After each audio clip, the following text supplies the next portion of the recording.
Welcome back to Deep Executive. My name is Siano. Now, I've spoken to thousands of executives over the years, but none has offered the insight and perhaps even controversy of today's guest, a leader in one of the world's largest financial institutions. I present to you Eric Alter, Senior Vice President of Risk Cyber AI Engagement of none other than Marsh McLennan, the world's largest insurance broker and risk advisor. Today's topic is Your Generation, My Generation. This basically refers to the challenges that executives face when leading teams from the Gen Z or late millennial generation, a generation that's often accused of having low resilience or feeling entitled and just not having the right attitude towards work. As you can imagine, we talk about not just work, but mass information, parenting, and the wider society. We hope you enjoy it. What do you think makes an effective leader? Patience. Yes. Understanding. Yes. Following up on strategy. Treating people as human beings. And to quote our CEO, leading with kindness. Leading with kindness. Who would be one of your most inspiring examples of leadership? That's a big question.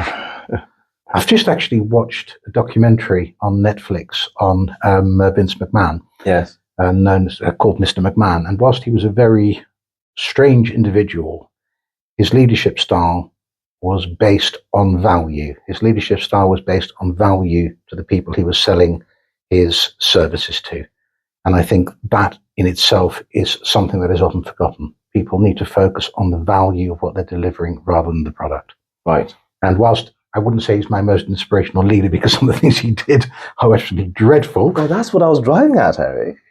But he's still a very interesting character. You've got to be able to separate the good from the bad. The bad is appalling, yes, but the good is amazing.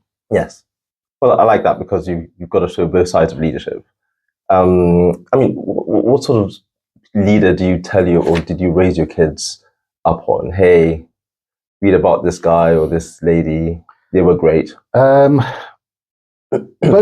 children are quite academic and they did quite a lot of their own reading. It's really focusing on people who've behaved fairly. So Golda Meir, Mahatma Gandhi, some of those people who've given an example to the wider world. I mean, funnily enough, one of the most inspirational people, I'm not a football fan at all, can't stand the game, but one of the people I find incredibly inspirational was Thierry Henry, because he had such a positive outlook on life. He behaved like a gentleman.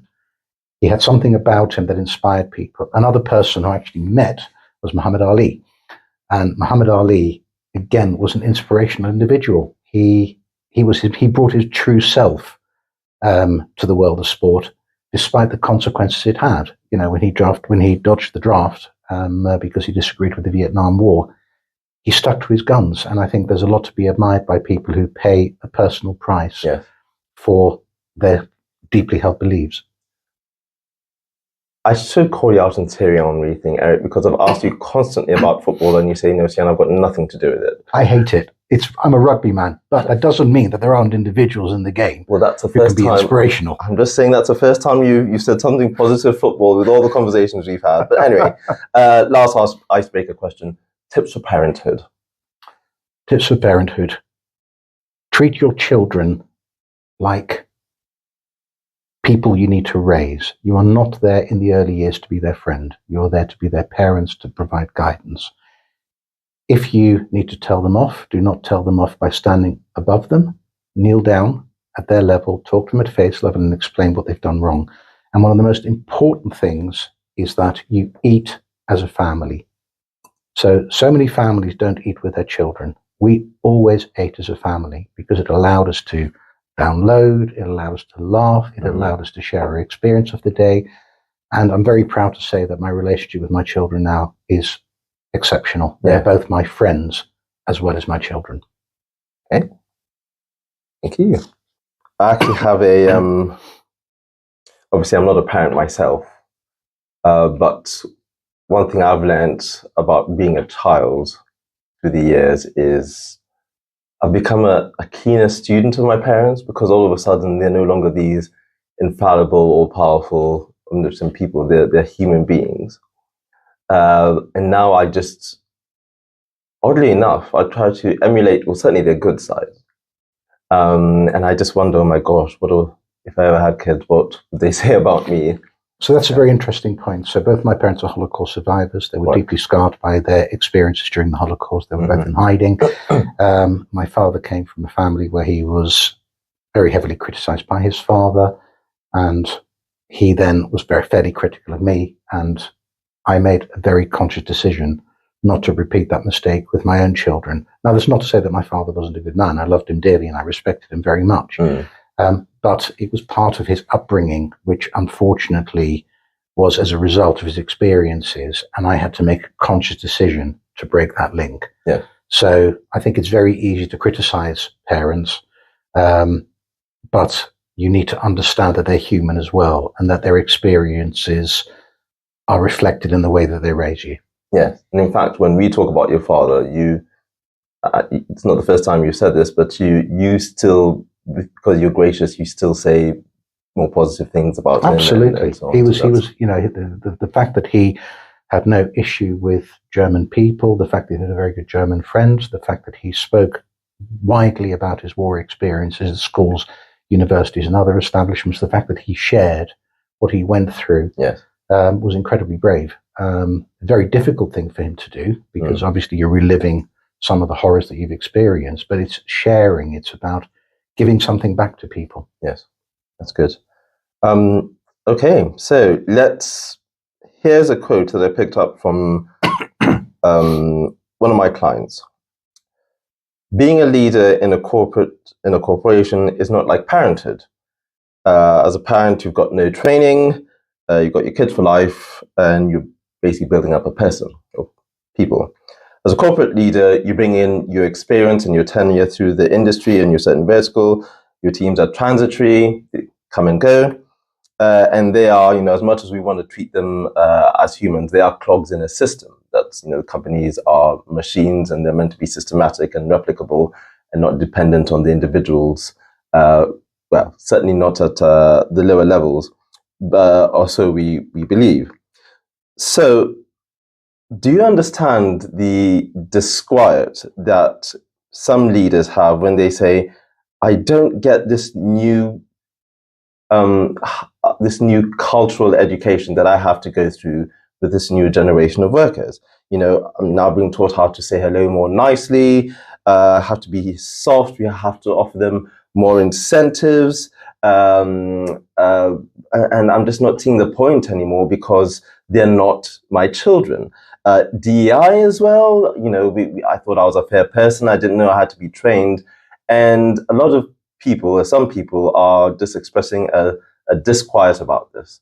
What are your views? I don't disagree with that. I think it's a mixture of things. Okay. I think, yes, we're all cogs in a machine. When you work for an organization that employs nigh on 100,000 people across the world, you are, of course, a cog in the machine. And if you disappear, the machine just carries on quite happily. That I fully get. But we are still dealing with human beings. We are still dealing with individuals who have feelings, who have needs, who have different personality types, and we need to adapt our leadership style to meet those people's needs. Yes, I think this will sound horrific, but I think one of the most discriminated against group of people now are 60-year-old white males, because apparently we don't understand and we have no experience of what it's like, which I always find a bit bizarre. But I think it's important that you teach your colleagues values and that you treat your colleagues as human beings, because respect is a two-way street. Yes. If you treat your colleagues with respect, they will treat you with respect. If you treat your colleagues fairly, irrespective of their level in the organization, they will treat you fairly. The new generation are quite challenging. Are quite challenging. All right. I think the biggest issue that we have nowadays is that we are creating a society that has no resilience. Okay. And that is something that will, things are cyclical, that will change. There's a sense of entitlement. There's very much a short-term attitude. But by simply educating people that the world doesn't work like that, they start to understand. I've said to people who've come into the business, look, if you're expecting to be CEO within 6 months' time, you're sadly mistaken. It's a journey. There is no reason why you can't make it to that level. But our current CEO, who joined us as I think post-grad, is now in his 60s, and he's been CEO in the UK for about 4 or 5 years. He didn't just arrive and become CEO. He had that skill set. He built the experiences. He worked, he learned, he built the relationships that allowed him to get to that position. Surely we can't be that bad, okay? We're going to sit in for the two different types of the two generations. I mean, it seems silly that someone would just walk into an organization and expect to be a CEO. Is it their behavior? I'll give you one example, a conversation I had with a CISO of a very large telecoms organization that aren't going through the best of times. And he said that there was I think they were an associate, and they were running some IT function, him and another, I think a peer of his, and they were giving instructions to this associate, and this associate said, no, I think this is wrong, because you haven't thought about this, that, and the other. And the manner in which they said it, something in him was about to jump up and say, do you know who the hell you're talking to? But when that calmed down a little bit, he thought, well, this person clearly does all this IT stuff in their own spare time. We didn't think about this. Let me think about that. And, I'm glad they mentioned it. So the sense of entitlement was the first thing that, or the lack of deference, was the first thing that jumped out at him. And then he listened to her, and he said, actually, she's got something to say. They were both right in their own way, but they didn't come across to me as someone who's expecting to be a CEO, someone who's this sounded like someone who wanted to give their opinion on something. I think the current generation, every generation has its plus and minus points. I think the current generation are incredibly exciting. The first thing I like about them is, generally speaking, they're colorblind. They've grown up in a multicultural society, and they judge people accordingly. They don't see Black, Asian, Muslim, Jewish, Christian. They see people. And I think that's a very, very powerful thing, because I think it leads to a far greater integration. They are living a world that we don't understand to a certain degree, because they've grown up with technology. To them, it's second nature. I'm 63 years old nearly. I'm 62 at the moment, nearly 63. And I grew up in a world where the computers worked for me. Now we live in a world where we work for the computers. And the understanding of technology that children have is remarkable. Bearing in mind, my 18-month-old grandchild, when she was 18 months old, picked up a photograph of her mother and tried to swipe it. So the understanding that they have, it's a technology they've grown up with, and we do need to listen to them. Occasionally, they present it in the wrong way, fair enough, but we need to be grown up enough and big enough to listen to what they have to say. If they're wrong, explain why they're wrong. If we're doing it the way we need to do it, because that's just the way it is, then they need to understand that. But we'd be very foolish not to listen to the younger generation, because ultimately, when we go, they take over. So we can't ignore their opinions. We can't ignore their way of looking at the world. We have to accept it, but we have to moderate it. If the outlook is too extreme in one way or another, then we just need to say, look, that's not the way the real world works, and give them examples as to how they may be able to express those opinions in a more effective manner. Because if they end up offending someone, no matter how good their opinion is, it isn't incorporated into the solution. And that then becomes a problem. And that goes in both directions, by the way. The senior management team in the organization have also got to be respectful of the younger people, and that is something that March prides itself on. Are we? How good are we at listening, our generation? Not very. Okay, go on. I think one of the big issues is with social media is that increasingly people are getting their news from social media. People communicate via social media.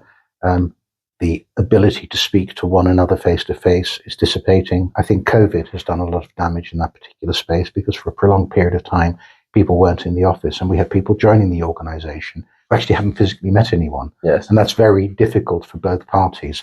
I think the art of communication needs to be increased. Now, the other thing that I really would like to see the end of, and this is quite controversial, is what I refer to as cultural fascism, also known as political correctness and cancel culture. Yes. So the ability to have a rational debate seems to be disappearing. Example being the J.K. Rowling position on trans people. Whether she's right or wrong is neither here nor there, but she has the right to have that opinion. Voltaire said, I may disagree with everything you say, but I will fight to the death to allow you to say it. So people should be able to express their opinions. You may disagree with the opinion. You may agree with the opinion. You may learn, but allow them to express the opinion, unless, of course, it's deeply offensive, deeply racist, deeply homophobic, etc., etc. That's a completely different picture. There is a definite gap between causing offense and having a debate. Okay, I will throw back something at you. The last parallel argument or conversation I had on this issue was actually between board members or people at the C-suite not listening to each other. Is it a generational thing, or? Yes, it is. I mean, I think, when you're young, you're an idealist. And when you're old, you come across as someone who knows it all, and therefore you don't need to listen to other people's opinions. And that is the biggest mistake you can make. Right. One of the things I try to do is to learn something new every day, no matter what it is, but to learn something every day so that I can shape my thinking, shape my arguments, shape my discussions, voice my opinions in a way that is based on fact as well as personal feeling. You can't take personal feeling out of debate. Yeah. When you're debating a political issue, a legal issue, an employment issue, your personal feelings will come into the equation. But you've got to listen to the other party, because otherwise you miss so much. We have one mouth and two ears. We don't use them in the right way. Now, I talk a lot. I'm very opinionated, but they're just opinions. Okay. And that doesn't mean I'm right. And I work on a very simple premise, and I make this very clear to people I work with. You ask a question, you're going to get an answer. If you don't like the answer, you shouldn't have asked the question. Very well said. I'll try and remember that one. Okay, I'm going to dig a little bit deeper with some quotes that occurred about you. You wouldn't say where they're from. They may have come from above you, around you, or beneath you, but I'll just throw them out anyway. About Eric. Never afraid to offer his opinion whether or not it was requested. Subtle he is not. And this, for me, these sort of quotes sort of spell, yes, this is what I'd call an old school leader, someone who's quite firm, who's resilient, who's forthright, and so on. And so for me, in my sort of softy generation, that's the impression I get. Yet, the third one, he is a patient and supportive mentor. And he's not forgiving if crossed because he values trust. Yes. So that means that you've sort of established a sort of sweet spot between the sort of impression that people in my generation would have of people like you, of you perhaps would say not being very emotionally intelligent and being very transactional. You seem to have got the qualities of almost both generations. You are forthright, you're clear, but yet you have empathy. You know how to lead people. You know how to understand people. How do you strike that balance? It's based on personal experience. Yeah. Yes, I'm opinionated. The Dutch always are. I'm forthright. Again, the Dutch always are. But as I've just said, it is just an opinion. It doesn't mean I'm right. I could be wrong. And if somebody then comes back at me and they prove me wrong, I'm very happy to accept that I'm wrong. I build relationships on trust. If people cross me, I'm very unforgiving, because once a trust is breached, it's very, very difficult to win it back. But empathy, look, I've had my own mental health challenges, and I've grown up around a family of people who suffered terribly through no fault of their own. And you learn to understand people. You learn to understand what makes people tick. You learn to understand how to engage with people at their level. You learn not to judge people. Funnily enough, we're doing a training session next week, which looks at the impact of mental health in the workplace health and safety culture. That's one of the things you're leading. This is one of the ones I've organised, but it's being delivered by one of my colleagues who specialises in this area.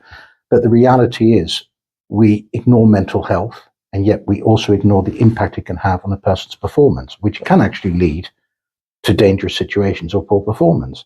It's very easy to judge the person and say, oh, they're just useless. Well, why?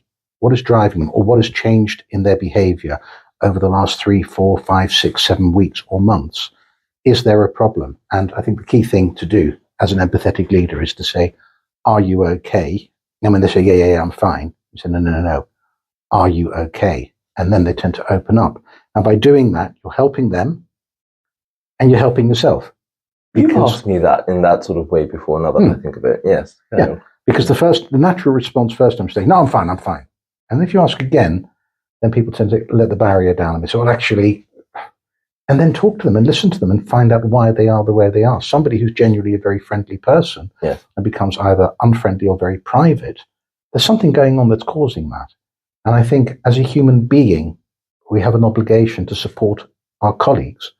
This is not, as a leader, you have a pastoral responsibility for the people that you lead. Yeah.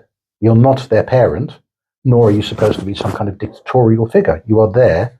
The reality is any good leader will almost make themselves redundant because they will grow people who can replace them.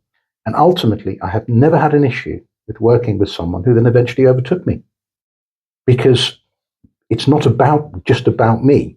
It's about the company. Yeah. It's about the wider society. I have my limitations. I know what my limitations are. I've worked with some people who have brains the size of planets, and they will overtake me. Good. If I can add some value there, that's great. You're telling me something my academic supervisor told me once when I was starting my research. He said almost the exact same thing. He said, and the reason why I'm giving this example in a moment, he said, Siano, in academia, we put the highest professors on pedestals and we pay to get lectured by them, we read their books, and then we want to be supervised by them, and oh gosh, so-and-so, I was supervised by so-and-so, he's giving a lecture, etc. And one of the first things I remember Alexander telling me is, Siano, if you're going to be my PhD student, I'm raising you to be the person who disproves my theory. If you've done that, I've been successful. And one of the reasons I like that is because we're going to get into this notion about us being soft. I do get what the older generation mean. I look at, my parents, leaders, the people like yourself, and say, yes, you've got a resilience that I admire. And I do understand the frustration of many leaders who say, I can't believe I've got to go through all this behavioral training.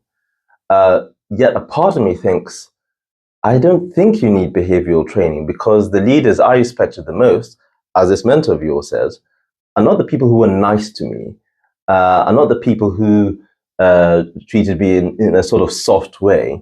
And I'm still trying to wonder what it was about them that I liked. So I'm going to throw some statistics at you. Please do. So much of the employee training globally has just increased. So I'll give you a few statistics. Apparently, there's been a 79% of corporate training for young employees globally. That's by the Training Industry Report. In the US alone, I couldn't find the statistic for the UK. There's a difference in the cost of training between 2000 and 2021. In 2000, companies spent $677 per employee, and it took 23 hours to train.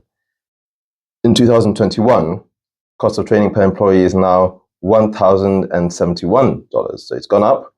And it takes 64 hours, so three times more. Yet, about 25 to 40% of employees trust their leaders according to Elderman Trust Barometer, and that varies between regions. I think USA is 33, UK is a little bit lower than that. So there's poor trust and respect for leaders by employees. 52% of employees don't think their leaders care for them. That's according to PwC. And 54% of employees don't believe their leaders are transparent. That's according to the Harvard Business Review. So we've actually increased our training for employees to make them feel comfortable, to make them, to treat them as human beings. Yet the discontent on the other side seems to be growing. How do you make sense of this? Okay, so the first thing, I mean, this is a controversial point of view, but, DEI. Okay. I think it's absurd. Why do I think it's absurd? Because I think the fact that we need to be taught how to be respectful to our colleagues because of a different ethnicity, sexual identification, faith, points to a much deeper malaise in our society. We should treat people with respect. Full stop. Irrespective of the color of their skin, their sexual orientation, or what faith they follow. We are human beings. There is only one race, the human race, and we need to treat one another accordingly. So a lot of this training is almost telling a fish how to swim. The reality is we should know this. We should be raised in a way where we understand what is and is not acceptable. And this is where I point to this, this what is known as wokery, or what I call cultural fascism, because it takes that out of the equation. It creates a society that has no resilience, because if they are insulted, they immediately make a big thing of it, rather than addressing the person, saying, why did you say that? Why do you think that is acceptable? And entering into a discussion. Look, there are limits, of course, what you can say to people, but something relatively soft. I think there's also needs to be a greater understanding by the younger generation of what leadership means. Leaders have to make very difficult decisions. Leaders can be under intense pressure for the business as a whole to perform, because they're responsible for specific business sectors that need to perform. And there are people above them who are putting pressure on them. And I'm afraid there's a well-known saying, shit flows downhill. And occasionally it has to. And occasionally the leader may respond in what is considered to be in an appropriate manner, but we don't understand the pressure they're under to deliver and how much they rely on us to help them to deliver that. So I think, you need to marry the two up. And I think the big problem at the moment is we're too busy mollycoddling people without explaining to them what the implications, what their contribution is. So we need people who come into the workplace to understand what contribution they as individuals are making to the success of the business. They need to understand what value they bring to the business. We don't employ people for the sake of it. We employ people because we think they can add value to our business. Now, we have a training program called the Sales Academy, which is run by one of our senior people. And funnily enough, I spoke to a colleague yesterday who I'm mentoring. I said to him, what made you join? He said, the Sales Academy. Because the value that delivers to them, the team that generates, the ability for them then to be successful and work as part of the bigger picture is immense. So that's the kind of training we should be giving them. The fact that we have to train people on how to behave, I think, says an awful lot about modern parenting and says an awful lot about a much deeper malaise in society. Gosh, I have quite a lot to respond to that, which we might talk about later. But this is it's interesting. And it's not that I would disagree. I'll talk about the parallels with my work in women in leadership and why I think behavioral training and conscious bias training has just missed the mark. However, how would you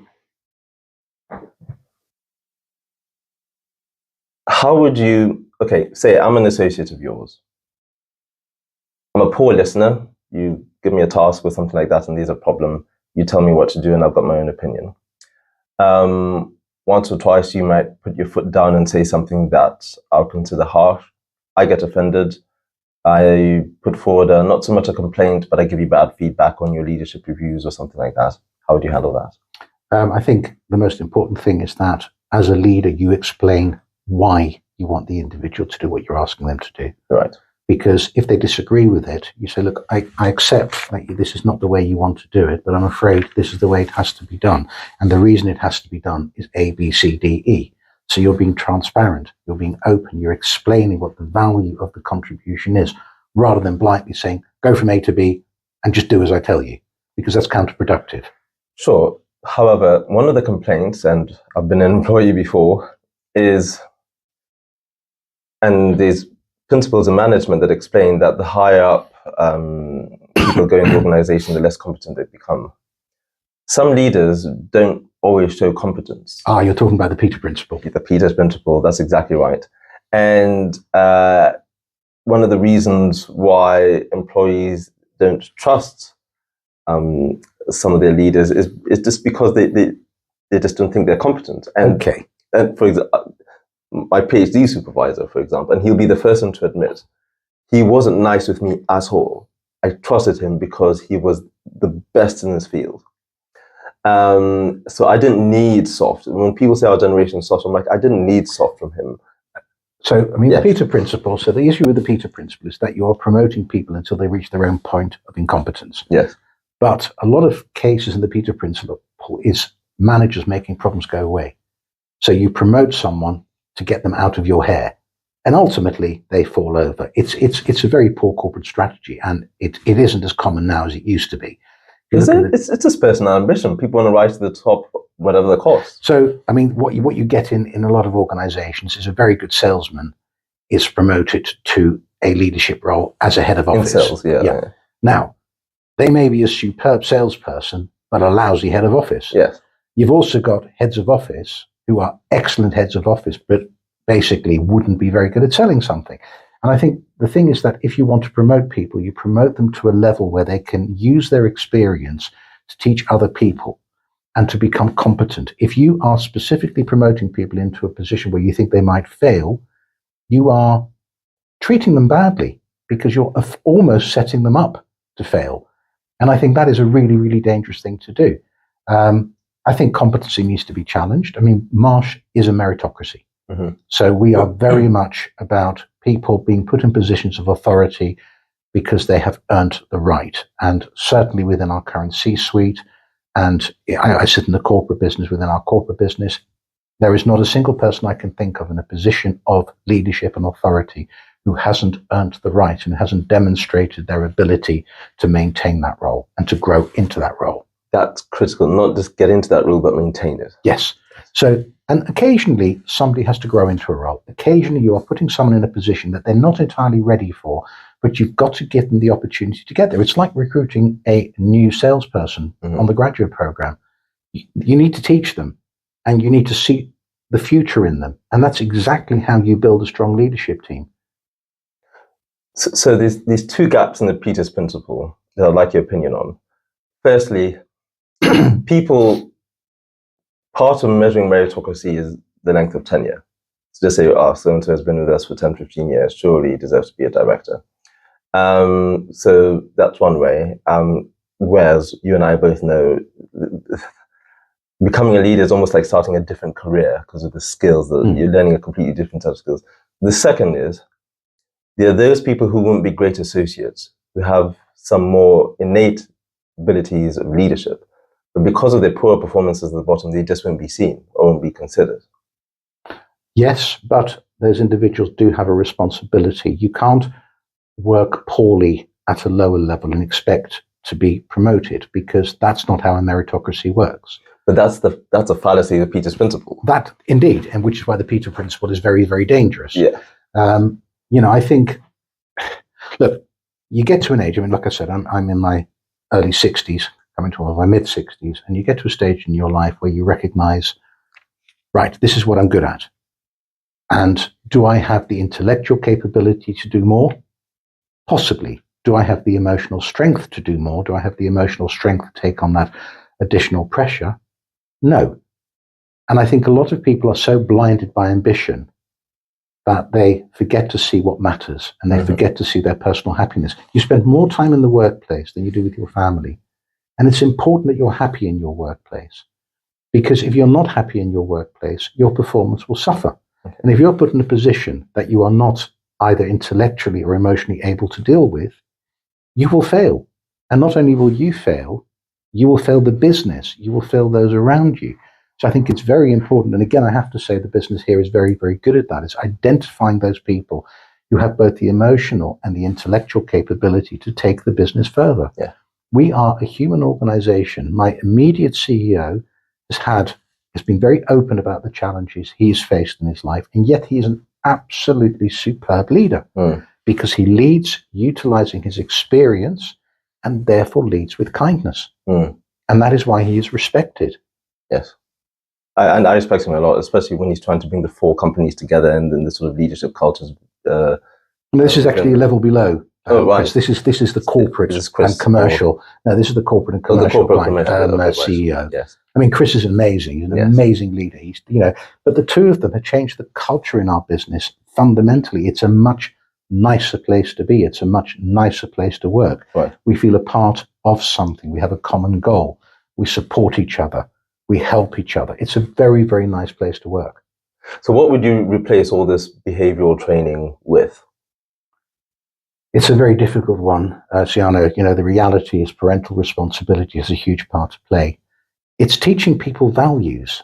I think the one word that is lost is value. What is the value of what we are trying to achieve? It's not about selling a product. It's about selling something that adds value to the organization you're dealing with. And that goes across society. People need to understand the value of being a part of society. People need to understand the value of how they make people feel by the way they interact with them. Simply treating human beings just like other human beings is not the way to go. So one of your strengths is, because obviously we both of us have had very good parents, but Absolutely. not many people have, and they come and work for us. And from what I've understood, you can identify some of these people who might not have had and there are different approaches. I think, speaking of football, I think of Alex Ferguson. There was one time he had to, he knew this is the person I can absolutely shout at. And that person is someone I have to put my arm around. But what you're saying is that the leaders who express this disquiet about trying to, be soft and it's not working in today's corporate intakes of associates and lower level employees. Are you trying to say, right, this is not our problem? It's a parenting issue. No, it becomes our problem. It has become our problem because of the way children are raised in society, where discipline to a certain degree seems to become a dirty word, where if a child is punished in school, it's not uncommon for the parents to go to the school and to complain. Yes. It's the abrogation of responsibility to other people.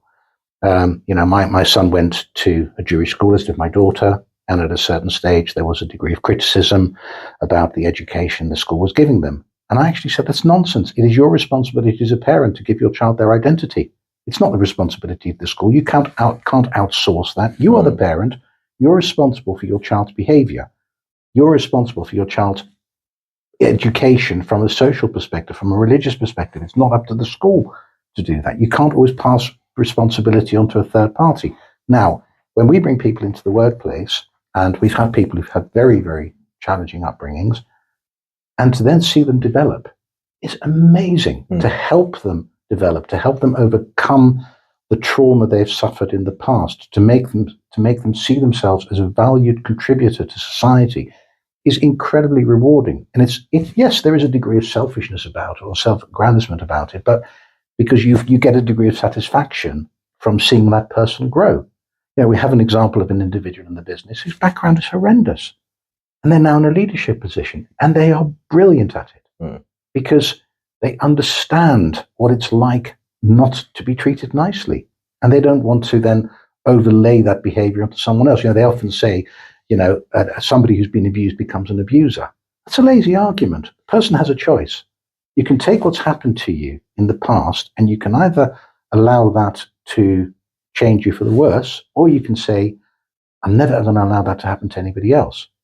And then raise your children in a way, or deal with your colleagues in a way that is supportive. Just because you were abused, either physically or mentally or sexually, doesn't give you a ticket to do the same to other people. In fact, quite the opposite. It means that you have a responsibility to make sure it doesn't happen. I'll give you a very quick example.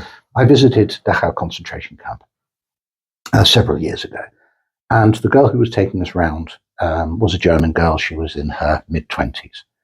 And I said to her, why do you do this? And she said, well, when my grandfather died, it's traditional in Bavaria for the women to prepare the body for burial. And when we were washing him, we found an SS tattoo on his arm. He was only a functionary in the SS, but fine, I'm not getting into that. And then she said, but, we are still not forgiven for what happened. I said, well, I don't forgive you.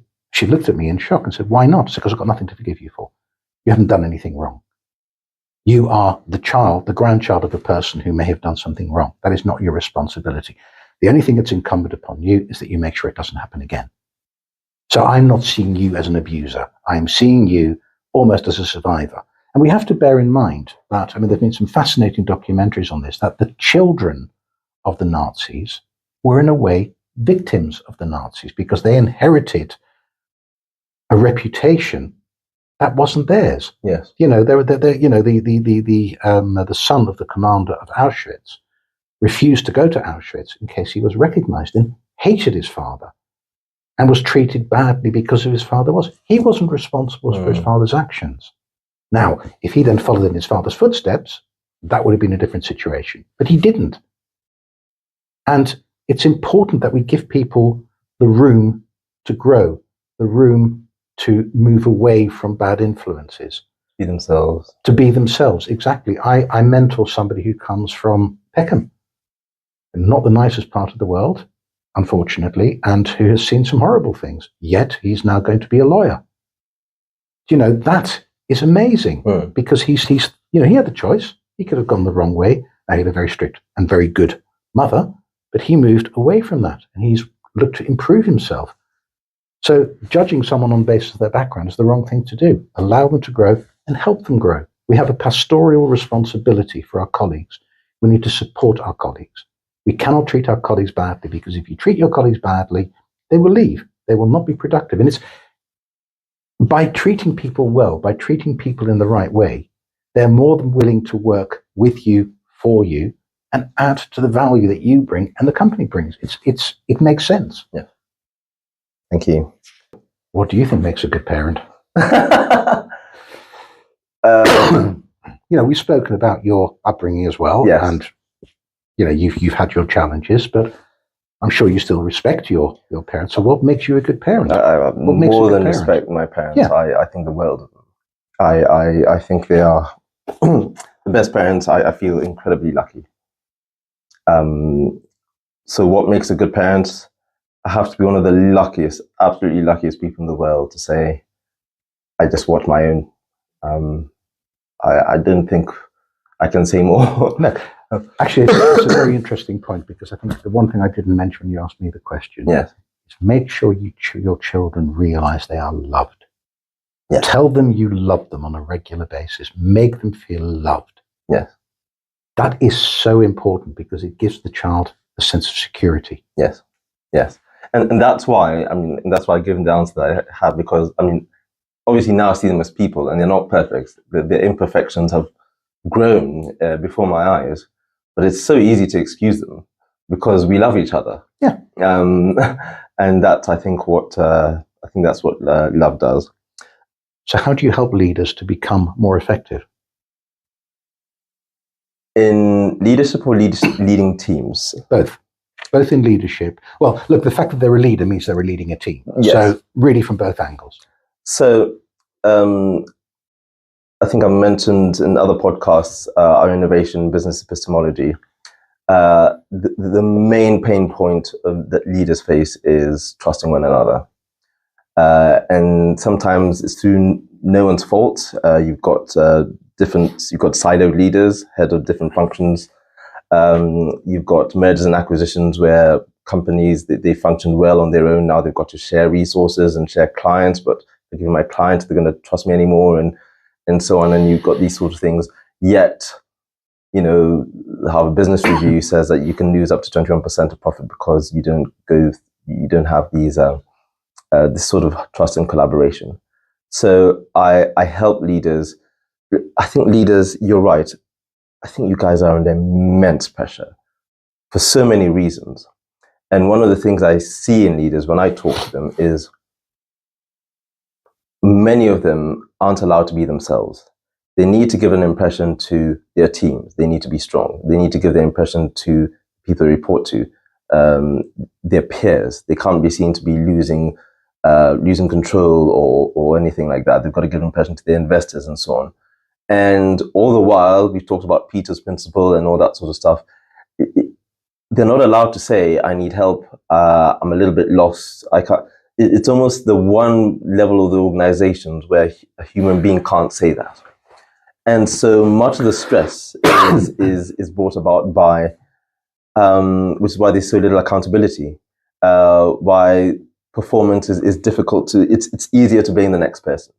And leaders fight hard to make sure that blame is transferred and not directed towards them.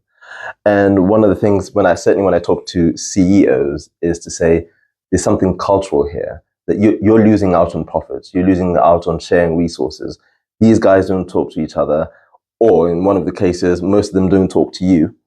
They're not willing to share information with you. They don't trust you. Or there's an inner circle they don't. And it's about breaking those barriers. I think it's very valid. I think, we now call managing directors CEOs. Yes. But a managing director, in its true sense, is someone who manages the board. Yes. And who the board trusts and who trusts their board. And I think in a way, I think that's a very valid point. Yes. I mean, I'd like to think that we, certainly within our Marsh business in the UK, because that's the one I work for, we're not like that. I think the other thing that is very, very important, as has been proven in this business on a number of occasions, is transition management. Yes. So how do you manage your talent to replace you when you retire, when you go, specifically at that board level? Yeah. And that has been done very, very well in this business on a number of occasions. Yes, I think one of your colleagues mentioned that to me, and that and as it continues to grow, it becomes even more important. But the success speaks for itself. Yes. So yes, these are pain points that leaders usually find intractable. But how do you deal with them? I mean, it's, and this is what I try to tell, and I learned this in executive search. It shocked me how dysfunctional leadership teams can be. When you put together a C-suite and you've got this matrix of what the C-suite has and different personalities, cultural fit, that's a dominant factor of success. And companies pay these huge retainers, go through this interview process, all this psychological analysis, whatever, DEI initiatives, and the person leaves in 18 months or 2 years, right? And then you go through the whole process again. And what I challenge leaders, certainly the CEO type of leaders rather than those head of verticals, is rather than trying to make sure that one leader has everything, which is usually the main assumption in recruitment. You've got to have led teams of this size, geographically, this type of personality, this sort of stakeholder management, whatever, and there's a sort of pie chart that they have to take, and they've got to be really good in all of them. The challenge that I give some of these larger leaders is no one can be good at all of these things, right? So why don't we look at the C-suite differently? You've got your transactional leader who brings home their bacon. They are so good at what they do, incredibly hardworking, but we know that they have a high attrition rate because they overburden their team leaders. And you've got the other director who's the exact opposite. The performances aren't quite as good, yet the culture is very healthy in this place. Why don't you, small things, get that person to do the onboarding for his or her team. It's small things like that. And maybe we can move to another level where we can say, right, how do we get these two to share one or two resources and then a few more, maybe even clients? See, one of the sayings I hate is there is no I in team. Yes. Oh, yes, there is, because a team is made up of I's. Yes. It's made up of individuals. Yes. And unless the individuals work together in a structured manner, then the team dynamic will be wrong. And I think, and again, this comes down to recognizing personality traits. Yes. There are some people who are outgoing. There are some people who are quite reserved.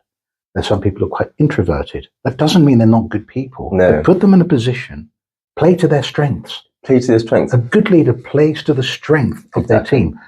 And I like to think that that is what we do. Yes. And that's got to be one of the reasons for the success of this company, because, and that's why I have a huge problem with cultural fit in executive search. I'm like, no, it's about balance. It's not about fit. It's about merit. It's about the ability to do the role that you've earned to do. It has nothing to do with your gender or the color of one's skin or anything like that. It's the best person for the role. I don't care if the best person for the role is a black, Muslim, transsexual. I don't care. Yeah. They are the right person for the job. And society as a whole is going to have to learn to accept that. Yes. But leaders don't, these are the social definitions of diversity. There's always leaders, the personality bit, cultural fit. You'll go to an organization, I remember doing this in asset management when I was doing executive search for asset management, especially in America. Like, Siano, this person wouldn't fit this organization because these guys are very aggressive, etc., etc.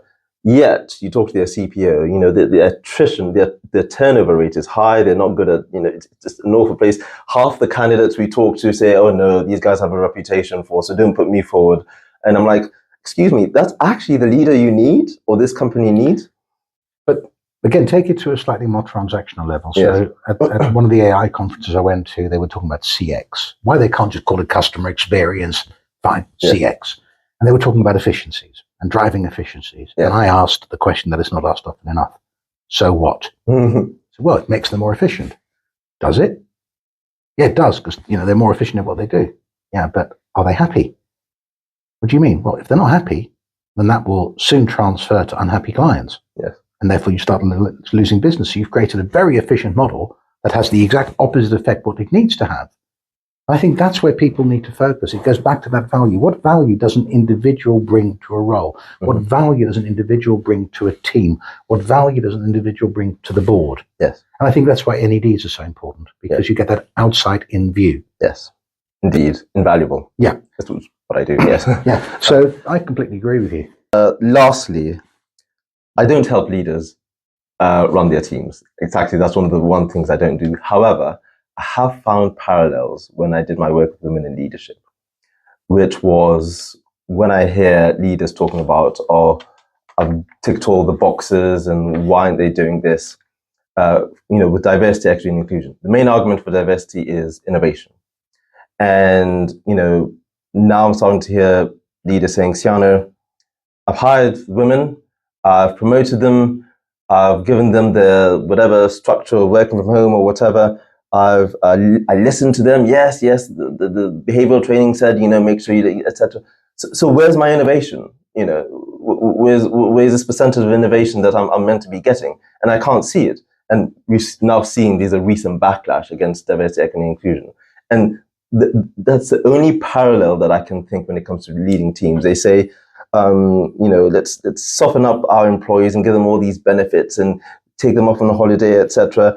And then leaders say, right, so where's my high motivation? Where's my lower turnover? Where's my productivity? Right, they're being short-termist. Yes. So that's the big issue. They're being short-termist.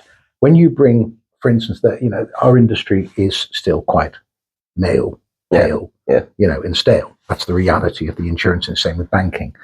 What is important when you bring in someone from an ethnic minority, mm-hmm. from a different faith, from a different upbringing, it is important that they can look up and see people like them in positions of seniority. But it is also important that those people in that level of seniority can look down and see people like them 20, 30 years ago. It has to be two ways. So it's all very well saying, well, I've done this and that, nothing's happened, nothing's changed. Maybe not during your tenure, but it's the long-term impact. Because as I said earlier, we are cogs in the machine. Mm-hmm. When I'm long dead, Marcia McLennan will still be going. I often say to some of the grads, the reality is when you retire, I'll be dead, but the company will still be going. And it's the long-term value that you bring to a company. So if you put an ethnic minority person, a woman, an ethnic minority woman in a position of authority that she's earned, that is a meritocracy. It isn't about, well, look what I've done. It isn't about virtue signaling. Well, that's what it turned into. Yeah, but it shouldn't be. It should be because they represent something that people further down the chain want to achieve. But sorry to interrupt. Sure. That's almost unrealistically long-termism. You're going to get hired or fired on your quarterly targets. I completely get that, and I understand that. But companies need to think. I think it's important that companies think past the quarter. I think, you are building a business, you are growing a business, and successful businesses that have come from nowhere are companies that have taken massive risks. So if you look at Apple, when you think about it, the biggest, most successful companies in the world now are companies that have been around for maybe 30, 40 years. Yes. And why? Because they've been innovative. They've taken risks. They've taken chances. They've done things that you wouldn't normally do. They've put people in position of authority who maybe shouldn't be. But if they've grown into it, and it creates almost a holistic circle where people can look in all directions to see people like themselves. And that means that people lower down the food chain recognize they can aspire to that position. And that means the person at the top of the food chain can help those people aspire that position. not through affirmative action, but by demonstrating that they are there, they are fair, and that they care. And I think that is the big challenge. You've got to try and marry the two. Obviously, you can't build this, happy, clappy, hippie organization like Apricot did, for instance, who then disappeared. Yeah. But you can build a happy, clappy organization like Google by doing so, by motivating people, by people feeling a part of something bigger, by being proud to be associated with it. When I walked into this building after we refurbished it for the first time, and after COVID, I felt so proud because it's a magnificent building. It's a magnificent company. It's a company I'm proud to be associated with. And that means that I can share that pride with new people coming into the workplace. We've just taken on a new healthcare leader. And I've sent her a message because I needed to work with her on something. I said, welcome to the best company you'll ever work for. And I meant it. I spoke to a young graduate who came into the business about 6 weeks ago. She's religious, she's Orthodox, Jewish, and she felt very uncomfortable in the workplace with her Judaism at the moment because of what's going on in the wider world. I said, no, it's not like that here. This business is fair. This business will not tolerate poor behavior. You're home. Yes. And she messaged me back saying, thank you so much. It makes me feel so much better. But I'm not saying it to make her feel better. I'm saying it because it's true. Yes. Yeah. I really like the work that Chris and people and Steve as well have done. But very quickly, 2 more questions. The discontent that your generation has, maybe not discontent, the disquiet or some of the issues, is that what your leader said about you guys when you started off at work? Undoubtedly. Really? The era of the yuppie. Okay. Yeah, undoubtedly. Look, this is nothing new. But my fear is that the yuppie thing was a fashion. It was just, loads of money. It was the city expansion. It was market traders, market boys making a lot of money working in this, in the stock markets. But it also showed a massive problem because we were working with people who only ever knew a bear market. And when the bull came, they panicked. Right. There weren't enough people experienced in the market to say, whoa, let's just stop this. I think now, look, people complained about working from home and COVID and this and that. In the 1940s and in the 1910s, between 14 and 18, children were volunteering to go into battle to represent their country. They were putting themselves at risk to represent what they valued. Now, they wouldn't do that. They're scared. They virtue signal. They wave all the right flags. But the reality is, how committed are they? Winston Churchill once made a reference about an Oxford debate in the 1930s. This house believes that we should not fight for king and country if the time comes and whatever. And there was, I think then, what we would call a wokeism going through society. And that generation was described as some of the softest, idealistic, and unappreciative of the previous generation. And they ended up being the bravest in a decade's time. So my question is this the discontent that your generation have with mine? Is it a cultural issue? Is it an age issue? Is it simply because we are young? Did you go through the same things? And it's a mixture of all of those. Where does the real majority of the causal influence lie? Okay, so firstly, if you go back to Plato's Republic, exactly the same statements are made about the way the youth behave. Yes, so Socrates, there's nothing new, in Socrates as well. Yeah, so there's nothing new there. Yes. However, we have become, I think the current generation are less able because everything is done for them. So, for instance, with AI, one of the big dangers with AI that nobody wants to talk about is dumbing down. Yes. So instead of people doing research themselves, they get the AI to do it for them. So you get to the savant territory where they know everything and understand nothing. It's a bit like Rain Man, where the Dustin Hoffman character knows every single baseball score of every single game ever played, but he wouldn't know which way the baseball bat was up. So I think there's a real danger. And it's also that social media creates echo chambers, and those echo chambers stop people researching. So one of the things I do with new starters is I set them a research task that has nothing to do with work. Quincy Jones, the KLF, Quentin Tarantino, Elton John, and I want them to see that research, actual research, can be fun. Mm-hmm. And if you realize that actual research can be fun, then it becomes easier in the workplace. So I think too much is given on a plate to children. The reality is that you are giving 13-year-olds £700, £800 iPhones. Mm-hmm. Do they need them at that age? You know, I mean, the government is saying no. Well, they're proposing it. Yeah. It's a bigger question. It's a different subject. But yeah. I think there is a sense of expectation. But the one thing that we at my generation have to recognize is that we're responsible for that. Right. We've raised this generation to be the way they are. It hasn't happened by accident. Okay. We have to take responsibility for the way we raise our children and the way they then turn out.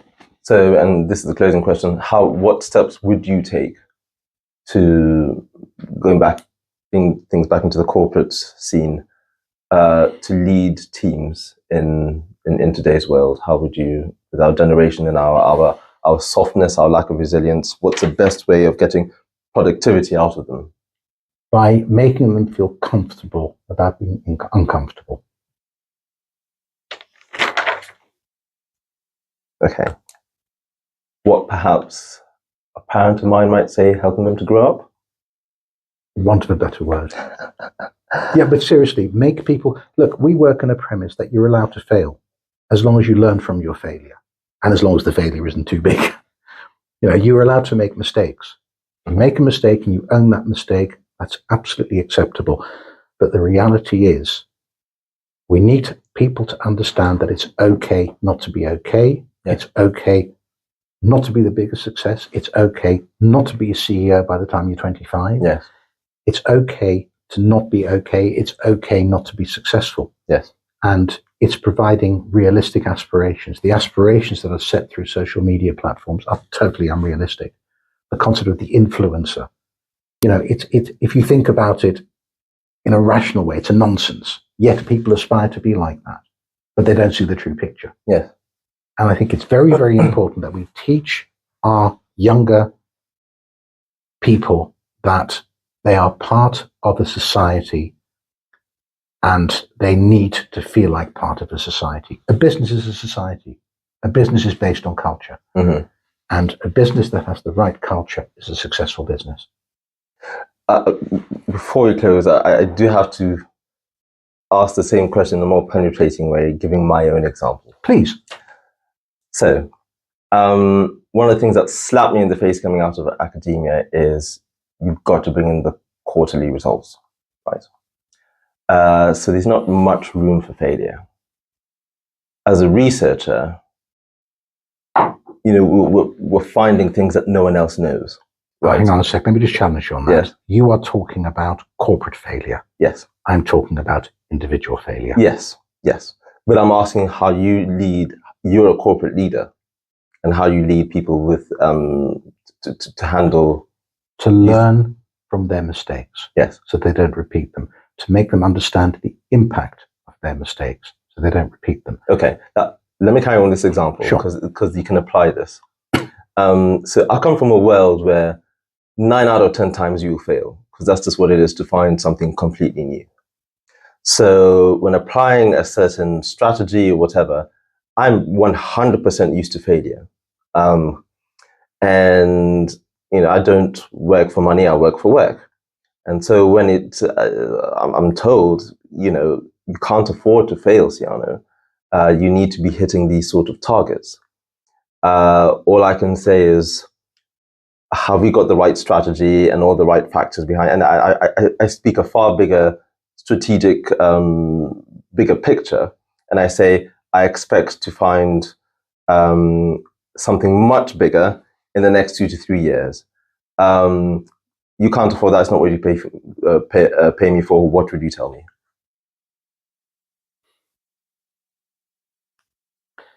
That's a very, very good question, actually. You are allowed to fail, but not consistently. If you don't learn from your failures, if you can continue to make the same mistakes, then I'm afraid you are not the right cultural fit for the organization.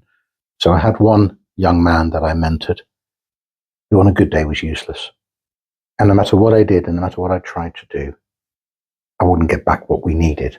And I just said at a certain stage, sorry, I'm done mentoring you. There is no point. Absolutely no point, because you're not listening, you're not growing.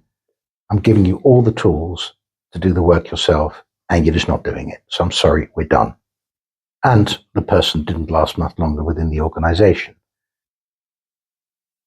There are other people who I've mentored who have made mistakes, who've done things the wrong way. And then through my interaction, their leadership interaction, they've changed their way and they've become very successful.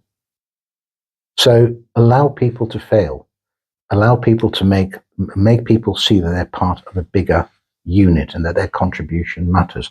I said to you earlier, I always treat people with respect. I say hello to the cleaners. I say hello to the reception staff. Why? Because they're as important as I am, because if they're rude to our clients are going to think badly of our business.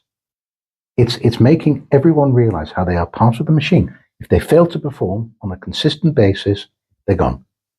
And that's the same anywhere. Mm-hmm. You cannot have a team of failures, because ultimately the whole organization starts to suffer and it sets a bad example. But you have to be allowed to make a mistake. You have to be allowed. If you have a successful salesman who's had 10 years of 120%, 130% of target performance, and at year 11, they do 50%, you'd be a fool to fire them. You need to sit down with them and find out what has gone wrong. That's it. Eric Halter, thank you very much. Siano, a pleasure.